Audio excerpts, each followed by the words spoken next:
हाँ जी, नमस्कार दोस्तों। स्वागत है आप सभी का आज एजुकेशन लाइव यूट्यूब चैनल पे। जिसने भी अभी तक चैनल को सब्सक्राइब नहीं किया, जल्दी इस चैनल को सब्सक्राइब कर लीजिए और साथ में दबा लीजिए बेल आइकन का बटन, जिससे कि आने वाली वीडियो के बारे में आप सभी को पता चल सके सबसे पहले। तो दोस्तों, आज हम स्टार्ट करने वाले हैं इलेक्ट्रीशियन थ्योरी का ऑनलाइन प्रैक्टिस टेस्ट नंबर 83। इससे पहले 82 टेस्ट कंप्लीट हो चुके हैं। जिस भी कैंडिडेट ने अभी तक नहीं देखे देख सकते हैं, इसी वीडियो के डिस्क्रिप्शन में प्लेलिस्ट का लिंक दी गया है, वहाँ से हर एग्ज़ाम के लिए इंपॉर्टेंट है, चाहे कोई भी वैकेंसी आ जाए इलेक्ट्रीशियन बेस पे। तो चलिए शुरुआत करते हैं पहले क्वेश्चन से। माफ़ी चाहूँगा पिछले 2 दिनों में क्लास नहीं हो पाई, क्योंकि दोस्तों कुछ फैमिली प्रॉब्लम्स के कारण। चलिए देखते हैं। हमारा पहला क्वेश्चन आता है, अस्थायी शेड के लिए सर्वाधिक उपयुक्त वायरिंग कौन सी होती है? क्लेट वायरिंग को माना जाता है, या लकड़ी की जो केपिंग और केसिंग वाली वायरिंग होती है उसको, या लेड शीथड वायरिंग होती है उसको, या कंड्यूट वायरिंग को? बताइए कौन सा आंसर होगा राइट इसका। सिंपल सा क्वेश्चन है, सभी को पता भी होगा, कई बार एग्जाम से पूछा जाता है। अस्थायी शेड के लिए सर्वाधिक उपयुक्त वायरिंग कौन सी होती है? तो दोस्तों इसका राइट आंसर हो जाएगा ए, यानी क्लेट वायरिंग को माना जाता है। आवश्यकता पड़ने पर इस वायरिंग को आसानी से हटाया भी जा सकता है। मतलब इसमें क्या होता है, वायरिंग को सीधा लगा के उसके ऊपर क्लिट लगा दी जाती है इस टाइप से, जिससे कि उसको अस्थायी वायरिंग बोला जाता है। यानी कभी भी उसको उखाड़ सकते हैं और कैसे भी सेट कर सकते हैं। नेक्स्ट हमारा क्वेश्चन है 2 नंबर। बताइए कौन सा आंसर होगा। IE नियमों के अनुसार उपभोक्ता के लिए अनुज्ञेय वोल्टेज विभिन्नता कितनी होती है? यानी अनुज्ञेय वोल्टेज यानी वोल्टेज के अंदर अंतर कितना होता है, ये पूछा गया है IE के अनुसार। यानी IE के जो नियम है उनके अनुसार अंतर प्लस माइनस के लिए पूछा गया है इसमें, यानी कितना कम ज़्यादा हो सकता है। बताइए कौन सा आंसर होगा। सिंपल सा क्वेश्चन है, मोस्ट इंपॉर्टेंट भी है, जो कई बार एग्जाम से पूछा गया है। बताइए IE नियमों के अनुसार उपभोक्ता के लिए अनुज्ञेय वोल्टेज कितना होता है? तो दोस्तों इसका राइट आंसर हो जाएगा C, मतलब प्लस माइनस 6%। अब आप थोड़ा सा ध्यान से सुन लीजिए, अपने आप दिमाग में आ जाएगा। यानी अनुज्ञेय वोल्टेज होता है प्लस माइनस 6%, यानी 6% माइनस भी हो सकता है और 6% प्लस भी हो सकता है। 6% जोड़ लीजिए, 230 वोल्ट होता है, तो उसका उतना कम और उतना ज़्यादा बढ़ सकता है, ये इस नियमों के मुताबिक। और उसके अलावा बात की जाए आवृत्ति की, तो आवृत्ति मतलब फ्रीक्वेंसी कितनी कम ज़्यादा हो सकती है? तो प्लस माइनस 3%, ये आपको ध्यान रखना है। वैसे 50 हर्ट्ज होती है, आपको पता ही है। तो 50 हर्ट्ज का प्लस माइनस 3% मतलब 1.5 कम हो सकती है और 1.5 बढ़ सकती है, मतलब 48.5 भी हो सकती है और 51.5 भी हो सकती है। तो इस टाइप से ये क्वेश्चन पूछा गया है। उसके अलावा बात की जाए ट्रांसमिशन लाइनों की, तो उनके अंदर जो वोल्टेज होती है वो प्लस माइनस हमेशा 12% होती है। ट्रांसमिशन लाइनों के लिए, यानी उपभोक्ता के लिए कितनी होती है? उपभोक्ता के लिए होती है हमेशा प्लस माइनस 6%, और जो ट्रांसमिशन लाइनें होती है गाइज, उनके अंदर प्लस माइनस 12% होती है, ये आप नोट कर लेना। और जो आवृत्ति होती है वो प्लस माइनस 3% होती है, कम ज़्यादा। नेक्स्ट हमारा क्वेश्चन है 3 नंबर। इसका आंसर बताइए क्या होगा। अब बात आती है, किसी भवन की नींव से, कोई भी भवन है या इमारत है, उसकी नींव से भूमिगत जो केबल स्थापित की जाती है उसकी कम से कम दूरी कितनी होनी चाहिए? फेमस क्वेश्चन है, इंपॉर्टेंट भी है, जल्दी से बताइए। 100 सेंटीमीटर, 50 सेंटीमीटर, 10 सेंटीमीटर या 5 सेंटीमीटर? किसी भवन की नींव से भूमिगत केबल की कम से कम दूरी कितनी होनी चाहिए? तो दोस्तों इसका राइट आंसर हो जाएगा C, यानी 10 सेंटीमीटर होनी चाहिए एक नींव से एक भूमिगत केबल के बीच की दूरी। समझिए आगे होगा आप सभी को। नेक्स्ट हमारा क्वेश्चन है 4 नंबर। इसको हल करके बताइए, अगर कोई भी कर सकता है। सिंपल सा क्वेश्चन है, ज़्यादा टफ भी नहीं है। इस क्वेश्चन में क्या पूछा गया है,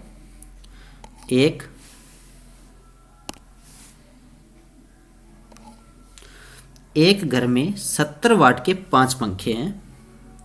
70 वाट का एक पंखा है तो 5 पंखे हैं, हर दिन 16 घंटे काम करते हैं, यानी 16 घंटे चलते हैं।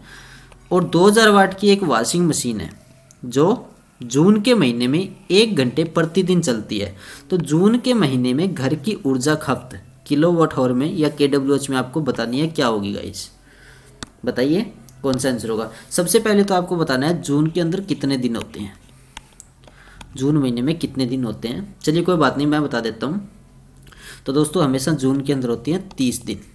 तो अब आपको 30 दिनों का निकालना है बायोडाटा इनका, जिससे कि आप इस क्वेश्चन को हल कर पाए। तो देखिए इसमें क्या दे रखा है। सबसे पहले पंखों का निकाल लिए। पंखे कितने हैं? 70 वाट के 5 पंखे हैं, तो 70 वाट हो गया, इंटू 5 हो गया, इंटू कितने घंटे रोजाना चलते हैं? 16 घंटे चलते हैं, इंटू कितने दिन चलते हैं? 30 दिन चलते हैं। तो मतलब इन सभी को मल्टीपल कर लीजिए। तो इनको आप अगर गुना करोगे तो ये आएगा 1,68,000,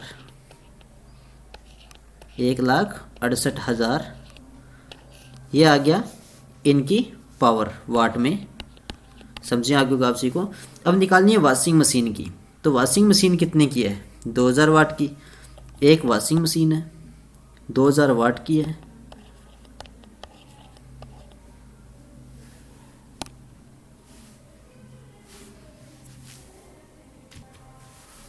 एक वॉशिंग मशीन है गाइस 2000 वाट की है। इनको गुना कर दीजिए। रोज़ाना कितने घंटे चलती है? यानी 1 घंटे प्रतिदिन चलती है। कितने दिन चलती है? 30 दिन चलती है। अगर आप इसको गुना करोगे तो ये आ जाएगा 60,000। समझिए आगे आप सीखो। इन दोनों को ऐड कर दीजिए। इन दोनों को आप ऐड करोगे तो ये आएगा 2,28,000। समझिए आगे को आप सीखो। KWS में निकालना है तो भाग दे दीजिए 1000 का। 1000 का अगर आप भाग दोगे तो ये कितना आएगा? 228 यूनिट, यानी 228 KWH।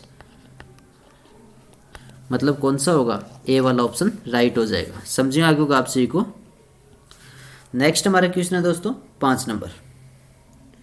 इसका आंसर बताइए क्या होगा। अब बात आती है कुचालक का ताप प्रतिरोध गुणांक क्या होता है? ऋणात्मक तथा ताप पर निर्भर, या धनात्मक तथा ताप पर निर्भर, धनात्मक तथा ताप प्रभाव से मुक्त, ऋणात्मक तथा ताप प्रभाव से मुक्त। बताइए कौन सा आंसर होगा। सिंपल सा क्वेश्चन है।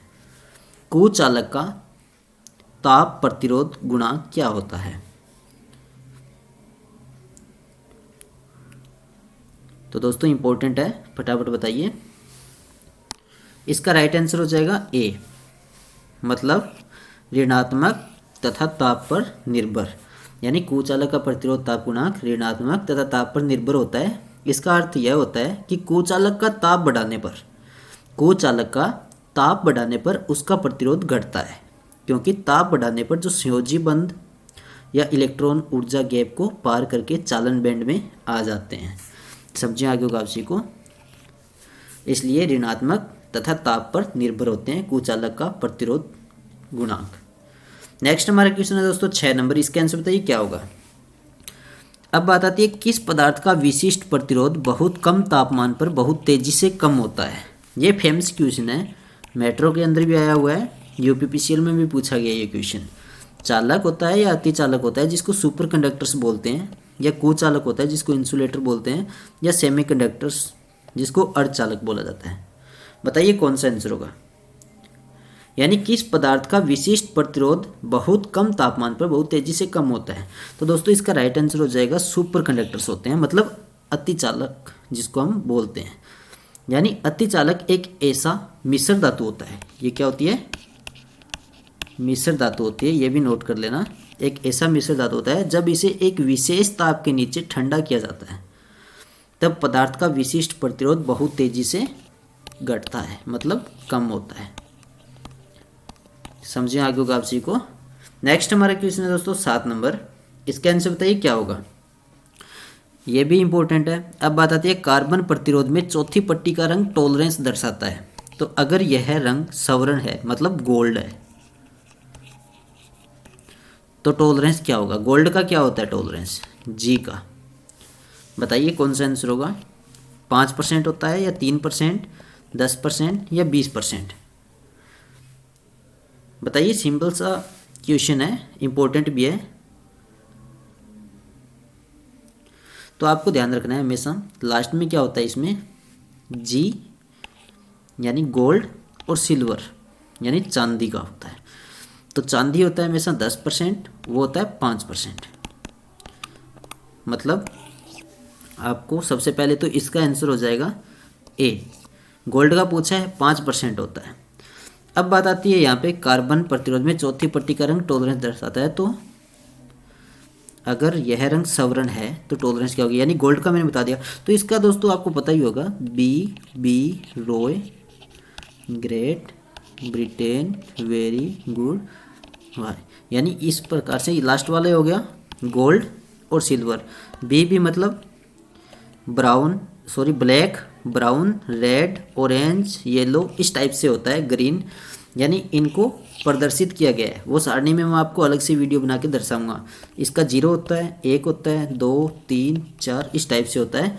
तो इसका मतलब यहाँ पे अगर बात की जाए ब्राउन की, तो ब्राउन का 1 होगा, क्योंकि ब्लैक के बाद में ब्राउन आता है, इसका 1 होता है।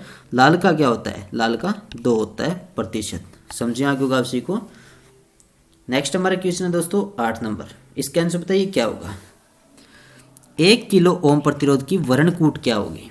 तो ये वही आ गया जैसे मैंने पिछला क्वेश्चन बताया था, उसी टाइप से आपको निकालना है कौन कौन सा कलर होगा इसमें, नीला भूरा काला, नीला हरा काला, काला भूरा लाल, या भूरा काला लाल। तो बताइए जिसको भी निकालना आता है 1 किलो ओम प्रतिरोध की वर्णकूट क्या है। तो दोस्तों 1 किलो ओम हो गया, इसको बराबर में लिख दीजिए। इसको कैसे लिख सकते हैं, 1000 ओम भी लिख सकते हैं, 1 किलो ओम भी लिख सकते हैं। उसके अलावा इसको हम ऐसे भी लिख सकते हैं 10 गुणा में 10 की स्क्वायर, ये भी ओम में, मतलब इसको काट के लिखा है 10 गुणा में 10 की घात स्क्वायर, यानी 10 को 10 से करेंगे 100, 100 को 10 से करेंगे 1000 ओम आ गया। यानी 3 टाइप से इस क्वेश्चन को हम लिख सकते हैं। तो मतलब 3 कलर में निकालना है हमें, तो कैसे निकालेंगे। तो सबसे पहले 1 किसका होता है, 1 किसका होता है मैंने आपको बताया था, बी रॉय, ग्रेट ब्रिटेन, इस टाइप से होता है। तो सबसे पहले 1 किसका बताया था, ब्लैक के बाद ब्लैक होता है 0, उसके बाद होता है 1 होता है ब्राउन का, यानी 0, 1, 2, 3, 4, 5, इस टाइप से।